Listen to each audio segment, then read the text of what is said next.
Esse é um trabalho em parceria com o professor Raidon Sal, da Lehigh University. Ele é bem conhecido aqui no Brasil, né? Os brasileiros sempre estão por aqui pelo Brasil. E o professor Detang Zhu, da Universidade Federal Fluminense. Esse é o nosso plano. A gente quer falar sobre a motivação principal de estudar sólidos de HIT. Depois falar um pouquinho do caso específico de dimensão 4. Vou tentar dar uma ideia porque essa dimensão 4 é tão especial. E depois falar um pouquinho dos resultados de classificação. E se o tempo permitir, vou falar também sobre algumas estimativas de curvatura. A ideia é dar um overview de como a teoria está, né, e o que pode ser feito, e o que foi feito até o momento. Tá? Então, para a gente iniciar, deixa eu definir aqui o que seria um sóliton de HIT. O sóliton de HIT é uma variedade riemanniana, junto com a função potencial, a função diferenciável, tal que a curvatura de HIT mais o Hessiano dessa função é proporcional à métrica por essa constante lambda. Essa é a equação de estrutura de um sóliton de HIT. Tá? Essa é a equação 1. E a gente disse que ele é shrink quando o lambda for positivo, ele é expand quando o lambda for negativo, e ele é steady quando o lambda for igual a zero. É muito comum a gente fazer um scaling da métrica e considerar, no caso em que o lambda é positivo, o lambda para ser um meio. Isso apenas para normalizar as contas e facilitar. Então, ao longo do trabalho, a gente também vai fazer isso. Então, quando o lambda for positivo, a gente vai considerar ele sempre sendo um meio. E quando ele for negativo, a gente pode considerar ele para ser menos um meio. Tá? Só uma normalização. Existe uma versão mais geral dessa equação 1, que quando você troca o Hessiano da função pela derivada de Lie de um certo campo. Né? E, em particular, quando esse campo é do tipo gradiente, você retorna a essa equação 1. Tá? Mas a gente vai focar no caso gradiente, ou seja, em que esse campo associado ele é um campo gradiente, ou seja, você tem uma função potencial. Daqui a pouco eu vou mostrar por que esse é o caso que a gente está interessado. Tá? Então, deixa eu falar um pouco da motivação, né? A motivação de sóliton de HIT é bem diversificada, né? Uma das motivações é porque ela pode ser vista como uma generalização das métricas de Einstein. As métricas de Einstein têm uma importância muito grande em geometria, né? Tem aplicações em várias áreas, em vários tópicos de geometria. Ela, por si só, é muito estudada. Mas a principal motivação vem do fato de elas serem modelos de singularidade do fluxo de HIT, que é essa motivação 3.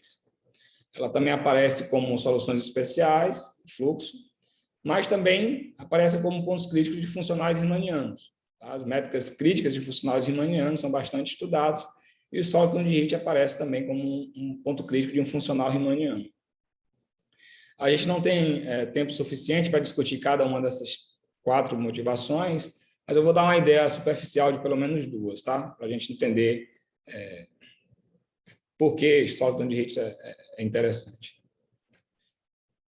A primeira motivação, ou seja, que os sólitos podem ser vistos como uma generalização das métricas de Einstein, é relativamente fácil de você ver, uma vez que se você considera a função potencial para ser constante, esse termo, que é o termo hessiano, né, ele desaparece, e você tem que o HIT é proporcional à métrica. Seria a definição de uma métrica de Einstein.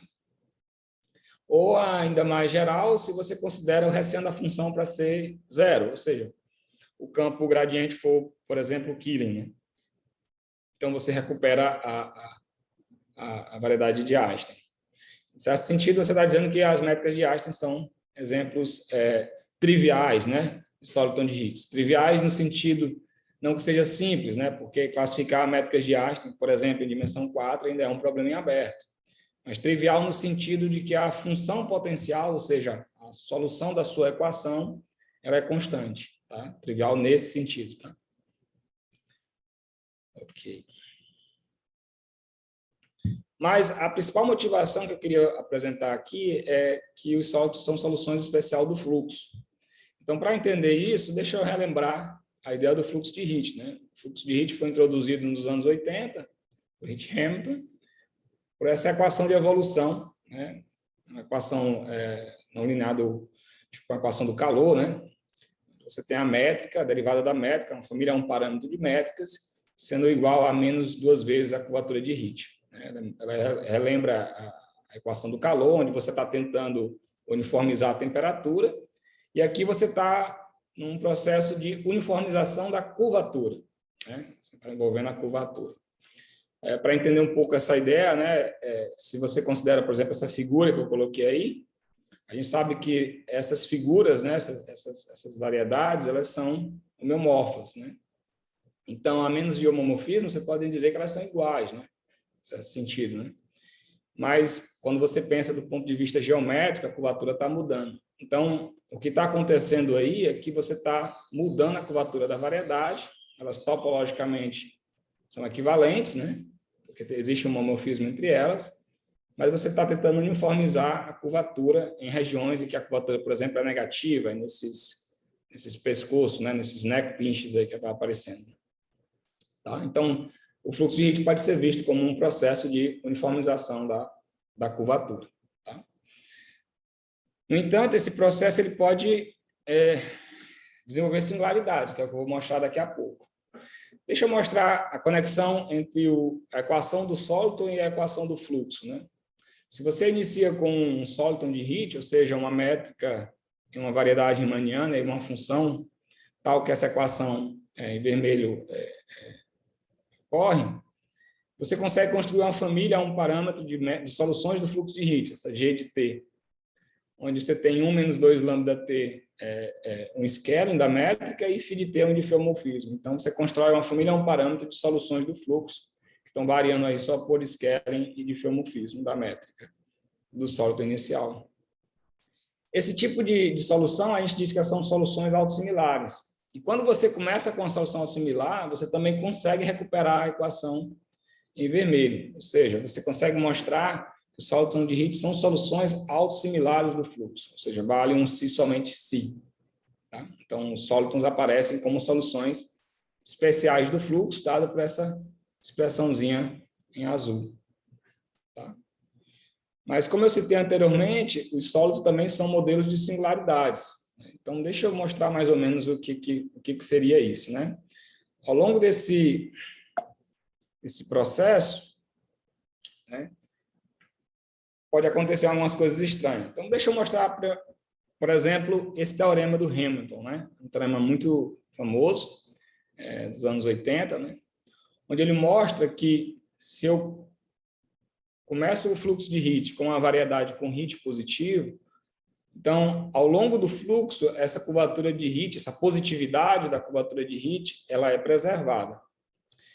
E se você faz um rescaling da métrica, essa variedade, de forma que ela tenha volume constante, essa variedade é convergindo para algo esférico, né?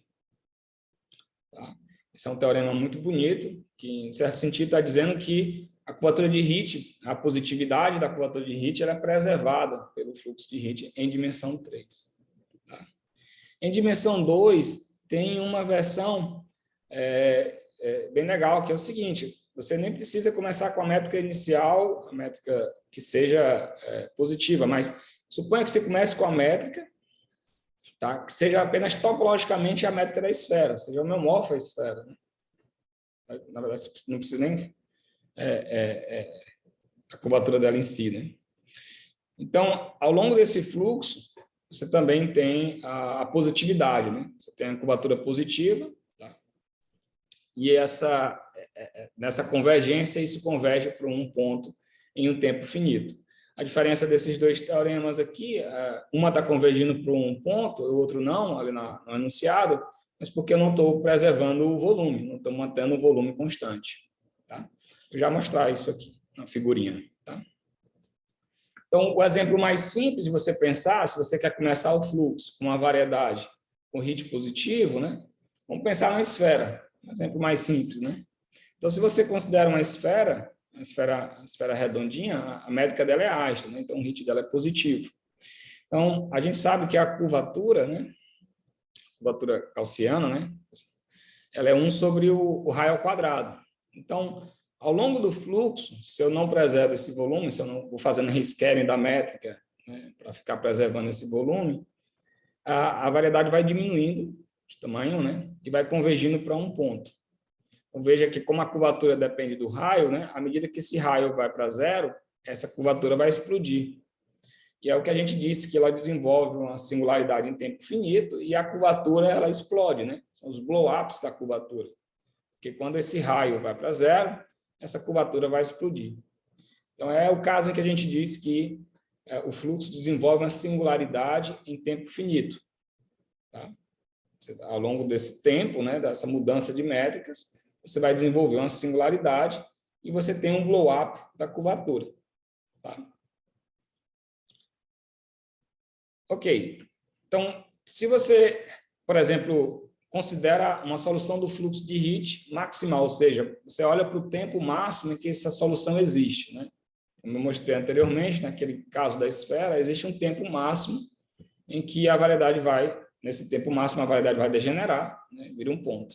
Né? Então, suponha que você tem esse tempo máximo, a solução do fluxo Hit nesse tempo maximal. Tá? Então, naquela ideia, você tem um blow-up da curvatura, a curvatura está explodindo. Pode acontecer algo também desse tipo, ou seja, você tem algo tipo um pescoço, que a gente chama de neck pinch, né? E ao longo do fluxo, esse tamanhozinho esse pescoço vai afinando e vai convergir para uma linha. Então, novamente você tem um caso em que a curvatura vai explodir, tá? Em um tempo finito. Ok? Novamente, a gente tem um caso de uma singularidade, você vai desenvolver uma singularidade em tempo finito, dentro desse tempo maximal. Tá? Então, o Hamilton dividiu as soluções do fluxo de Hit em dois tipos, né? Então, quando essa curvatura explode proporcionalmente a 1 sobre o tempo restante, né? O restante de existência do fluxo, né? Quando esse limit super é finito, então você diz que a singularidade é do tipo 1. E se esse limit super for infinito, você diz que a singularidade é do tipo 2. É uma divisão que o Hamilton considerou. Hoje, a gente sabe que é o seguinte, isso é consequência dos resultados provados por todos esses geômetras aqui, né? Taza César, Neve, Enders, Busano, Peter Topping, Shen, Wang, Zhang, Hang, Balen, que os blow-ups, né? Ou seja, essas explosões, né? Em torno de uma singularidade do tipo 1, do fluxo de Hit, elas convergem para um Soliton de Hit gradiente. Então, o Soliton de Hit gradiente shrink são modelos de singularidade do tipo 1 do fluxo de Hit. Então, essa é a motivação para entender esses Solitons de Hit dentro do fluxo de Hit. Tá? Essa é a nossa principal motivação. Ok. Até brinco com isso, né? O maior medo da gente é trabalhar no vazio, né? No geômetro, né? Então, deixa eu mostrar alguns exemplos de Soliton de Hit gradiente shrink. Né?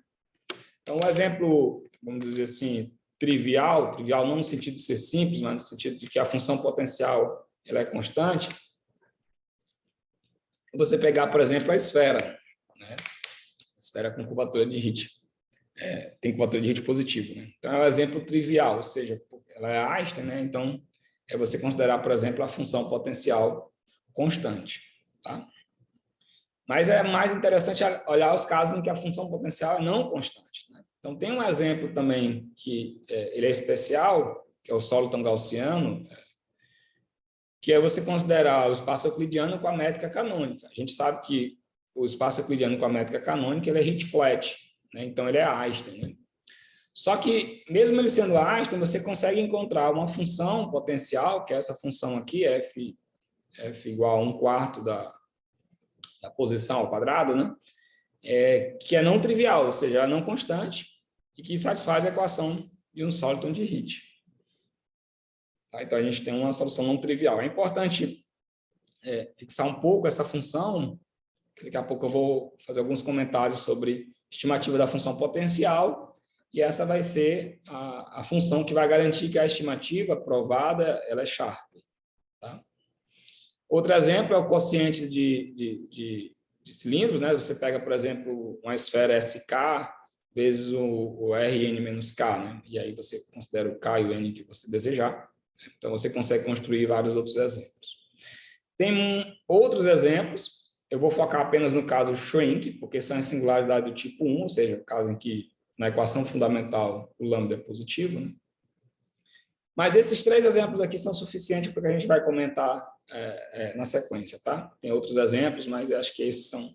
A gente já fica confortável, né, de falar dos resultados. Para a gente entender um pouco da geometria desse Soliton de Heat, tá? Deixa eu apenas fazer alguns comentários, né? O Bilong-Chen provou em 2009 que a curvatura de escalar desses Solitons de Heat, Soliton de Heat gradiente shrink, a partir de agora sempre a gente vai considerar isso, Soliton gradiente shrink, sempre, tá? O Bilong-Chen provou em 2009 que a curvatura escalar é sempre não negativa, tá? Então, isso já garante que você não precisa olhar em métricas de curvatura negativa, né? Você não vai encontrar exemplos de Soliton de Heat shrink.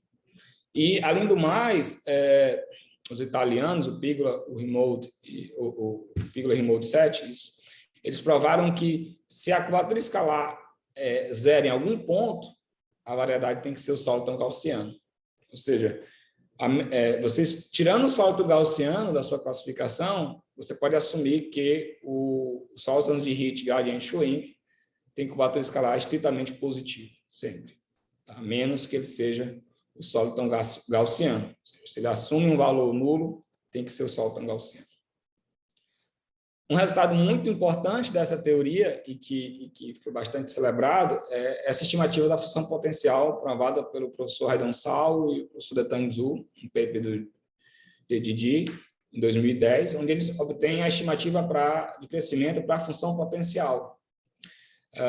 Aqui, nessa equação 3, esse R é a função distância. Você fixa um ponto e a função distância para um ponto fixado.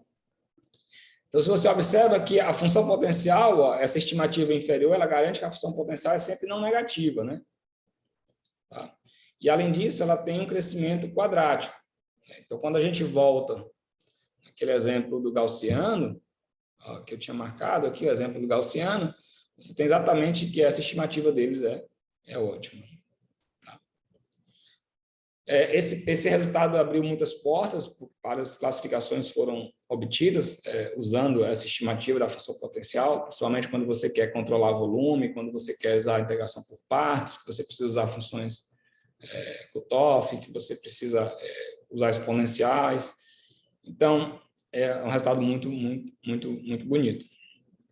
Uma consequência é que o volume com peso, né, dessa variedade, se você considera você muda o elemento de volume para ser exponencial de menos f, ou seja, da função potencial, peso-volume tradicional, né? Você consegue mostrar que essa variedade, que ela é completa, não necessariamente compacta, pode ser compacta, não, mas aqui a gente está considerando o caso completo, não compacto, você consegue mostrar que o volume é finito. Ou seja, o volume com essa medida é finito. E esse resultado tinha sido provado pelo Perman em 2002, mas com a hipótese do HIT ser controlado, a norma do HIT ser limitado. Tá? Então, um resultado muito, muito importante para a teoria de 2010. Então, quais os caminhos a seguir agora, né? A gente tem 2 direções. A gente pode analisar, tentar classificar e assim, entender a geometria do Soliton de Heat, ou tentar construir novos exemplos de Soliton de Heat que possam nos dar uma nova intuição, uma nova direção a prosseguir. Construir novos exemplos tem parecido ser bem complicado, mas teve alguns avanços recentemente. Tá? Vamos focar um pouquinho agora nessa primeira direção, né? Tentar entender um pouco a geometria desses Solitons. Então, para a gente entender a geometria, vamos seguir uma sequência pela dimensão. Tá? Então, a gente vai subir a dimensão, 2, 3, até chegar na dimensão 4, que é a que a gente que a gente colocou no nosso título, né? Então, vamos entender aqui, por exemplo, o caso de dimensão 2. Tá? Se você tiver um Soliton de dimensão 2, isso é a consequência do paper do Hamilton, de 1988, ele garante que se eu tiver um Soliton de Heat gradiente shrink, dimensão 2, então ele está inteiramente classificado. Ele só pode ser o plano ou a esfera, né? Os seus quocientes aí. Mas ou o plano ou a esfera. Em particular, como o plano e a esfera têm curvatura não negativa, né? Você já está mostrando que todo sólido de dimensão 2 tem curvatura não negativa. Né? Você está mostrando, de certa forma, está mostrando isso. Né? Então, em dimensão 2, os sólidos de Higgs estão shrink, né? Estão inteiramente classificados. Quando a gente vai para a dimensão 3, aí já é uma contribuição de vários autores, né? Você combina os resultados do Hamilton, Ivey, Perman e Wallach, do Sao, Shenzhou, e esse último do professor Haydn Sao, Shenzhou, eles conseguiram remover as hipóteses anteriores, né? Então, esse resultado em dimensão 3, ele existia com hipóteses adicionais, e esse último paper de 2008 removeu a última hipótese, que era um controle na curvatura. Então, hoje a gente sabe que em dimensão 3, os sólidos de Higgs estão inteiramente classificados. Ou seja, se eu tenho um sólido de dimensão 3, shrink, então ele só pode ser a esfera S3, ou o gaussiano, ou o produto S2 vezes R. Esses são os exemplos. Tá? A classificação está completa. Então, o que a gente pode falar quando a gente pensa em dimensão 4? Já que 2 e 3 estão inteiramente classificados, como seriam esses sólidos em dimensão 4? O ponto é que, em dimensão 4, a geometria em si já é muito especial. Você tem a geometria do universo, você olha o modelo relativista, né? Você tem que o universo tem dimensão 4. Então, a dimensão 4, ela por si só, já tem atraído muito interesse. Né?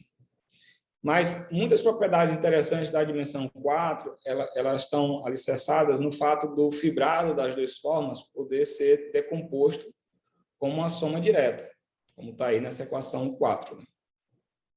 Você tem que o fibrado das duas formas, ele admite uma decomposição pelo lambda mais e o lambda menos, decomposição, e essa decomposição é conforme invariante. Para a gente entender um pouco dessa ideia, quando a gente quer classificar variedades, né, em geometria, a gente olha para tentar obter informações sobre a curvatura dela, né? Rigidez da curvatura. Então, se você olha, por exemplo, em dimensão 4, a decomposição do tensor de curvatura é dada por essa expressão aqui, essa expressão 5. Nessa decomposição, o que você tem? Esse termo RIJKL, com 4 índices, né? O 4 tensor, é o tensor de curvatura. Né? Esses RIK, ou RJL, ou seja, o R com 2 índices, é a curvatura de Higgs. E esse R sozinho aqui, ó, R sobre 6, o R, sem índice, é a curvatura escalar. Tá? A curvatura de Higgs e a curvatura escalar, você consegue recuperar essas informações pela equação fundamental do sólido. Ela já vai te dar a equação de Higgs, e a escalar você obtém a partir do traço da equação fundamental de um sólido. A questão é esse termo aqui em vermelho, que a gente chama de tensor de Weyl, que é a parte sem traço, né? Parte livre de traço, né? Ou seja, trace free, né? Parte da decomposição do tensor de curvatura. Você está decompondo o tensor de curvatura, essa é a parte que não tem traço. Se você calcular o traço disso, vai dar 0. E esse é o nosso tensor de Weyl. Então, observa que se a gente obtém um controle nele, ou seja, você anula, por exemplo, né, esse cara, esse é o nosso alvo. Se você consegue controlar esse cara, as outras informações vão ser obtidas a partir da equação fundamental de um sólido. Em dimensão 4, esse tensor ele admite uma decomposição em soma direta, tá? E essa decomposição ela vem dessa decomposição 4, né? Em particular, quando a variedade em dimensão 4 tem esse tensor Weyl nulo, né? Esse tensor W, né? Tensor de Weyl nulo, você diz que a variedade é localmente conformemente flat. E quando você vai para essa decomposição W mais e W menos, você tem aqui uma condição um pouco mais fraca para analisar, que é quando apenas um desses pedaços é 0, porque você tem uma soma direta. Então, por exemplo, se W mais for 0 ou W menos for 0, você diz que a variedade é half conformally flat. É importante ver uma variedade que tenha essa propriedade de ser half conformally flat, mas não é localmente conformally flat, né? Porque aí isso vai garantir realmente que essa hipótese de ser half conformally flat é realmente mais fraca. O exemplo seria o CP2, né? O espaço projetivo complexo, né? De dimensão complexa 2, então dimensão real 4. Né? Ele é half conformally flat, apenas um pedaço dessas componentes, né? O W+, aí, por exemplo, é 0, mas a outra componente não é 0. Ou seja, ele é half conformally flat, mas não é localmente conformity flat. Tá?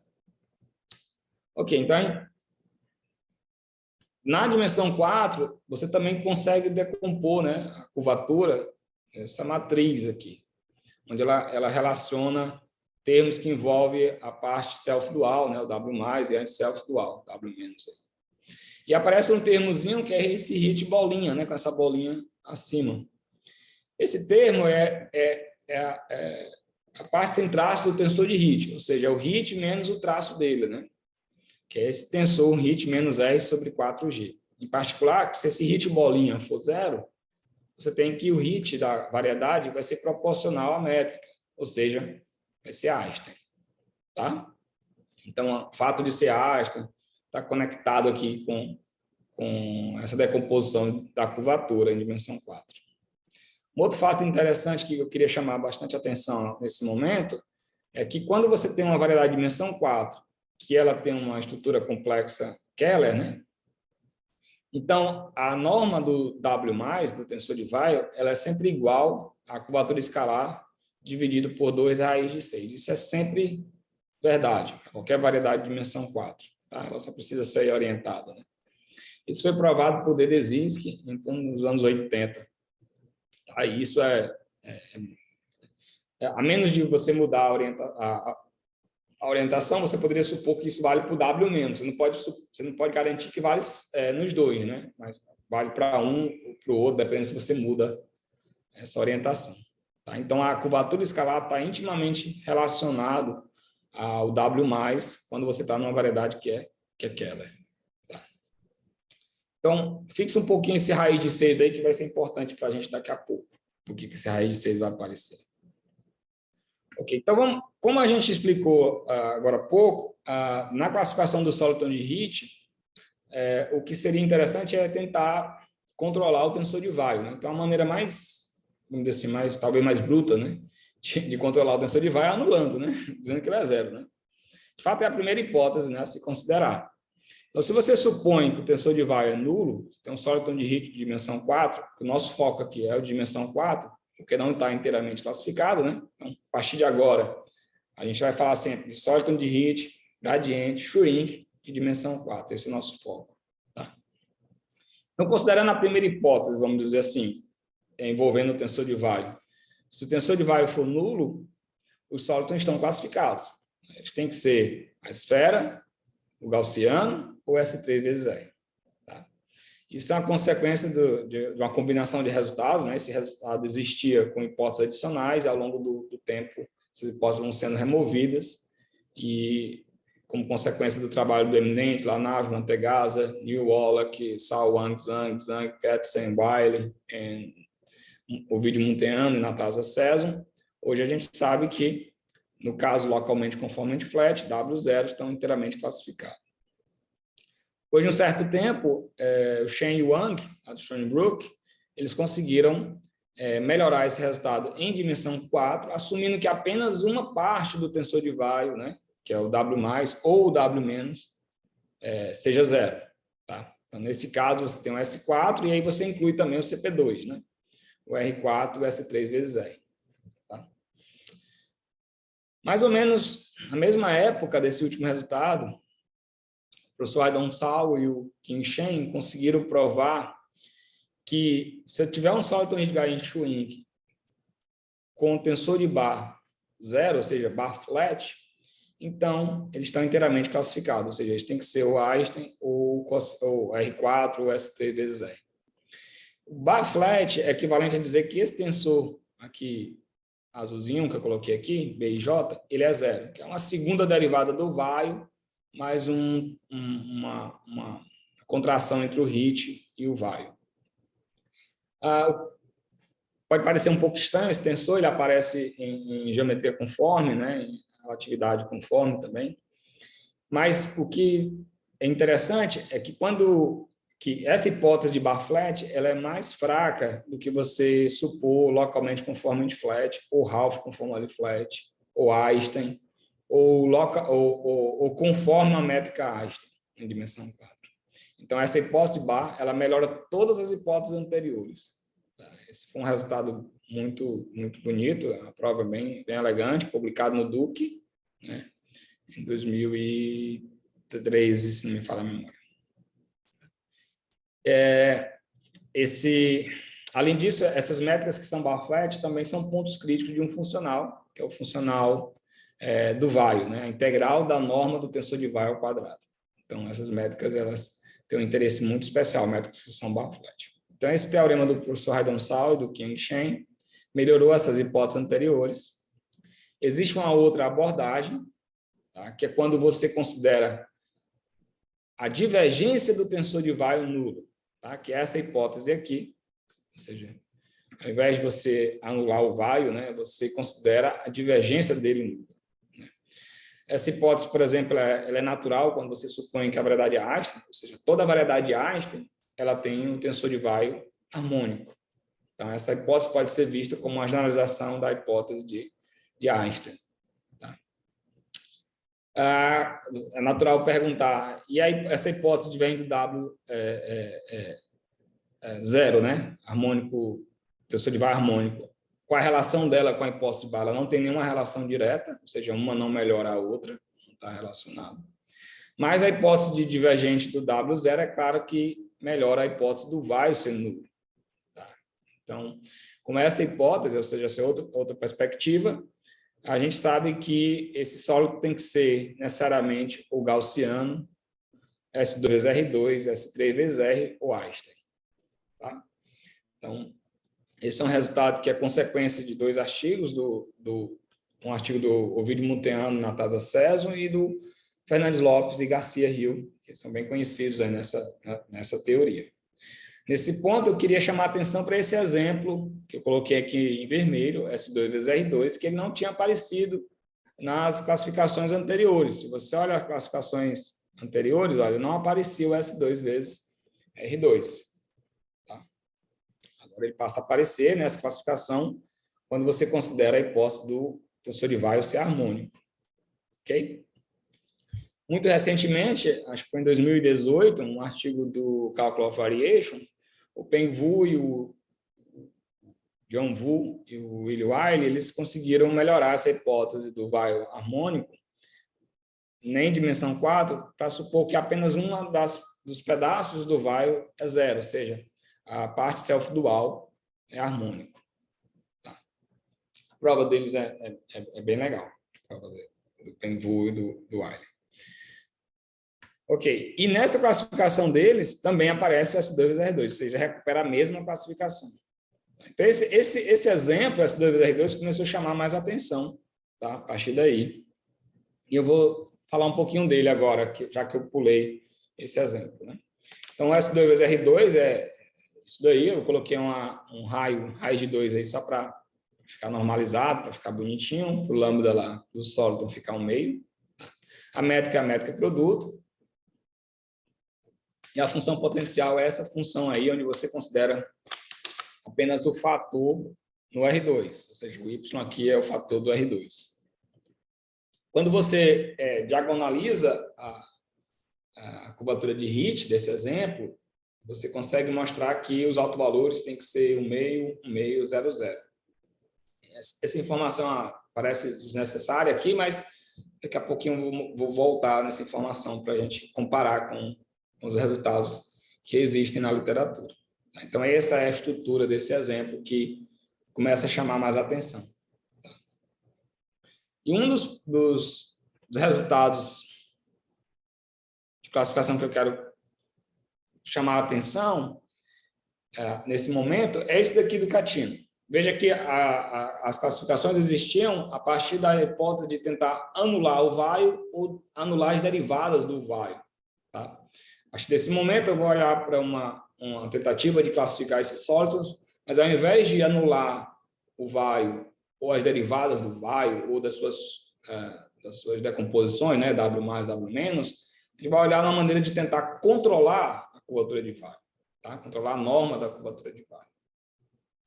Então, esse teorema de 2013 do Catino, ele provou que se eu tiver um sólido de gradiente shrink, dimensão 4, com curvatura de Hit não negativa, né, ou seja, controlando a curvatura de Hit, e com essa condição de pinch, né, envolvendo o tensor de Weyl, envolvendo a curvatura escalar, envolvendo a norma do Hit bolinha, né, o Hit sem traço, né?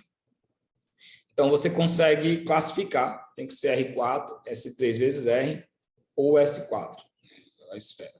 Tá? Veja que nessa classificação não aparece o S2 vezes o R2. Tá?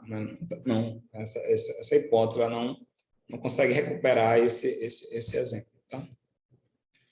Tá? Esse teorema foi melhorado em 2018, não está descrito assim, tão explicitamente, mas você consegue perceber, né, dentro da prova, né, dos teoremas do Wu e Wiley, e isso implica que o teorema do Catino, esse teorema aqui que eu citei, ele também é verdadeiro, removendo a hipótese do Hit ser não negativo. Você também consegue provar o teorema. O teorema é verdadeiro sem a hipótese do Hit ser não negativo. Existe um outro resultado que é muito mais recente, de 2020, do Zhou Zhang, publicado no Communication Analysis Geometry, em que ele considera um sólido de Hit completo, gradiente, shrink, né, com curvatura de Hit não negativa e limitada, ou seja, quando você controlando a curvatura de Hit dessa forma. Então, quando você considera esse pinch em 7, ele prova que a variedade é flat ou é 2 positiva, né? A curvatura de Hit dela é 2 positiva. Essa aqui é um controle na norma do Weyl, Hit bolinha a gente já citou, o R aqui é a curvatura escalar. Uma pergunta que fica é, será que isso recupera o S2 vezes R2? Vamos ver aqui. Ser 2 positivo, né? Curvatura de Hit 2 positivo, quer dizer que quando eu pego qualquer dois autovalores, né, a soma tem que ser positiva. Quando você volta lá naquela descrição do exemplo, veja que se você pega o terceiro e o quarto autovalor, quando você soma, isso dá 0, né? Então, S2 vezes R2 ele não é 2, não tem curvatura 2 positiva, tá? De Hit 2 positiva, por isso, tá bom? Ok. Então, um dos problemas propostos aí pelos especialistas dessa área era tentar obter um controle da curvatura de Weyl, né, do tensor de curvatura, da curvatura de Weyl, né, do tensor de Weyl, sem hipótese no Hit, ou seja, sem controle no Hit, mas que você conseguisse incluir o S2 vezes R2, tá? Porque aí a sua classificação seria um pouco mais, mais completa, né? Então, esse é um dos problemas que foram propostos aí. Então, qual seria a hipótese, a melhor hipótese que você conseguiria de controle no tensor de Weyl, sem controlar a curvatura de Hit, tá? E que incluísse o S2 vezes R2. Bem, então a gente provou esse teorema nessa direção, desse problema que existia. Tá? Se você tiver um sólido de Hit dimensão 4, completo, gradiente, shrink, e suponha que uma dessas condições ocorra, né? Apenas uma delas. Eu marquei aqui uma em azul, para a gente chamar mais atenção. Né? Basta que essa hipótese em azul aconteça. Então, a gente consegue classificar. Então, ou o sólido tem Einstein, ou ele é o gaussiano, né? Ou S3 vezes R, ou S2 vezes R2. Então, incluindo S2 vezes R2. Tá? Deixa eu fazer um comentário aqui nessa hipótese. Veja que aqui aparece raiz de 6. Às vezes as pessoas ficam um pouco de dúvida. A raiz de 6 é meio estranho aqui, né? Por que esse raiz de 6 aparece? Lembra do que eu falei que quando você tem uma variedade dimensão 4 Keller, a norma do W+, ela é sempre igual a escalar dividido por 2 raiz de 6. Então, o caso da igualdade nessa estimativa, ela é atingida exatamente para S2 vezes R2. Então, esse teorema ele pode ser visto como um teorema de gap para o S2 vezes R2, que é o caso da igualdade que você tem aqui. E essa raiz 6 vem exatamente do fato do S2 vezes R2 ser um Soliton Keller. Ele é um Soliton Keller. Esse termo do lado direito, né, tem uma bolinha aqui com um pontinho no meio, que é o produto tipo carne no miso. A gente sabe melhorar pelo menos esteticamente, né, esse termo, né, trocando essa expressão por algo mais, vamos dizer assim, um pouco mais elegante. No entanto, quando a gente faz isso, a gente perde o S2 vezes R2. Então, a gente prefere deixar esse termo para preservar o S2 vezes R2. Tá? Então, aqui, outra informação importante é que a gente não considera nenhum controle no HIT. Ou seja, não tem nenhuma hipótese no HIT. A gente tem só uma hipótese em apenas um dos pedaços do while. Ou seja, não é no while todo. Basta que seja na parte self-dual ou na parte anti-self-dual. Esse é o ponto. Tá. Então, deixa eu comentar isso aqui. Então, a primeira observação em relação a esse teorema é que nenhuma hipótese no HIT é assumida, ou seja, nenhum controle no HIT é assumido. Segundo, que a igualdade acontece exatamente para S2 vezes R2, ou seja, é o caso em que você tem aquela igualdade, e dessa forma você pode ver esse teorema também como um teorema de gap. E a informação de que aquele termo do lado direito a gente consegue controlar. Ou seja, eu poderia trocar aquela hipótese por essa hipótese aqui, um pouco mais elegante. Né? Mas por que a gente não faz isso? Porque isso perde o S2 vezes R2. Para que a gente consiga deixar o S2 vezes R2, a gente precisaria mostrar que essa estimativa ocorre trocando raiz de 6 aqui por raiz de 6 sobre 2. Então, se a gente provar que isso é verdade, com raiz de 6 sobre 2, você consegue preservar o S2 vezes R2 e trocar aquele termo do lado direito. Tá bom? Ok, acho que o meu tempo está acabando. Tem uma segunda parte aqui que eu deixei de reserva, caso a gente tivesse tempo suficiente. Mas eu vou apenas comentar rapidamente isso aqui. Aqui, o que a abordagem dessa daqui, a gente considera a hipótese no controle do while, e uma segunda abordagem é você tentar controlar a curvatura, ou seja, você provar que a curvatura ela é controlada. Por que essa outra abordagem ela está relacionada, né? Porque quando você olha para a classificação de dimensão 3, você sabe que a positividade da curvatura de HIT ela é preservada, né? Então, quando você tem um sólido de HIT de dimensão 3, eles estão inteiramente classificados, sempre vão ter curvatura não negativa, né? Aqueles exemplos que eu mostrei, todos têm curvatura não negativa. No caso da dimensão 2, o Soliton Gradient Shrink, ou ele é o plano ou a esfera, né? Então a curvatura também é não negativa. Só que quando você vai para a dimensão n maior ou igual que 4, você não consegue provar que a curvatura é não negativa. Existe um exemplo do Feldman, Hillman, Knopf, que garante que a curvatura, ela não necessariamente ela é não negativa. Tá? Então, é muito interessante a gente olhar para tentar controlar a curvatura, né? Tentar obter resultados que garantam que a curvatura do Soliton de HIT ela é controlada. Nessa direção, o Neighbor provou em 2010 que se a curvatura do Soliton for controlada, ou seja, se o operador de curvatura for não negativo e limitado, então ele tem que ser o S3 vezes R ou o S2 vezes R2. Só que existem exemplos em que isso na dimensão 4, né? Existe exemplo de Soliton de HIT, que a curvatura de HIT muda de sinal. Tá? E a seccional também. Esse exemplo ele é um exemplo do Feldman e o Knopf. Então, já que a curvatura não pode ser maior ou igual que zero, ou seja, ela pode mudar de sinal, o que esperava-se era que você pudesse controlar a norma do tensor de curvatura. Assim, esperava-se entre aspas, né? Esperava-se, mas não era assim tão... não tinha uma esperança assim tão forte, né? Que alguém conseguisse provar isso rapidamente. E foi surpreendente em 2015, quando o Ovidio Munteanu e o Japin Wang provaram que se você tiver um Soliton de HIT de dimensão 4, cuja curvatura escalar é limitada, os modelos que eu mostrei para vocês aqui, a curvatura escalar eram constantes, né? Com exceção desse exemplo que eu não entrei em muitos detalhes, que é um exemplo do Feldman, Hillman, Knopf. eles provaram o seguinte: se a curvatura escalar for limitada, então a norma do tensor de curvatura também é limitada pela escalar. E isso foi surpreendente naquela época. Tá? Então, essa é uma outra abordagem. Tá?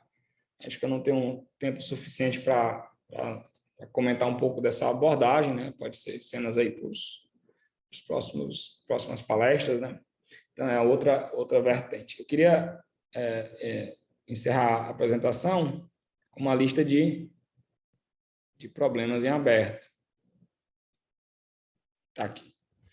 Essa é uma lista de problemas dentro dessa teoria. Eu acredito que, pelo que eu mostrei rapidamente aqui, dê para entender mais ou menos algum desses problemas. Então, o primeiro problema é: você quer mostrar que todo sólido de rígido tem curvatura escalar limitada. Existia um problema até há pouco tempo, que era classificar os sólidos de rígido de curvatura escalar constante, em dimensão 4. Tá? Não é verdade que todos os sólidos de Ritz, gradiente, shrink, de dimensão 4, têm escalar constante, mas muitos têm. Então, acreditava-se que era possível classificar. Tá? E esse problema foi resolvido muito recentemente pelo professor Detang Zhu e pela Xu Shen. Tá? Eles classificaram os sólidos de Ritz de dimensão 4 com curvatura escalar constante. Mas esse outro problema está em aberto, ou seja, provar que todo sólido de gradiente shrink tem curvatura escalar limitada, que isso incluiria o exemplo que não tem curvatura escalar constante, que eu citei do Fieldman, Ullman e Knopf. Existem todas essas outras listas aqui de problema. Esse último problema também tem chamado bastante atenção, que é a desigualdade de Ritz-Thorpe, onde você tem que 2 vezes a característica de óleo é maior ou igual que 3 vezes a assinatura. A característica de óleo é um invariante topológico, né? A assinatura também. Então, o que essa desigualdade vai te dizer? Ela vai te dizer o seguinte: isso vai te dar uma obstrução para a existência de uma métrica de Einstein, ou seja, você considera uma variedade, né? Se a característica de óleo e a assinatura dela não satisfizer essa desigualdade, então nessa variedade não existe uma métrica que seja um sólido de Ritz gradiente shrink. Então, provar essa desigualdade de Ritz-Thorpe é um problema pelo Raidon-Sal, pelo Ovid-Monteano, eles são problemas públicos, esses problemas na internet, então todos relacionados que a gente falou hoje sobre dimensão 4. Então, é isso. Obrigado, pessoal.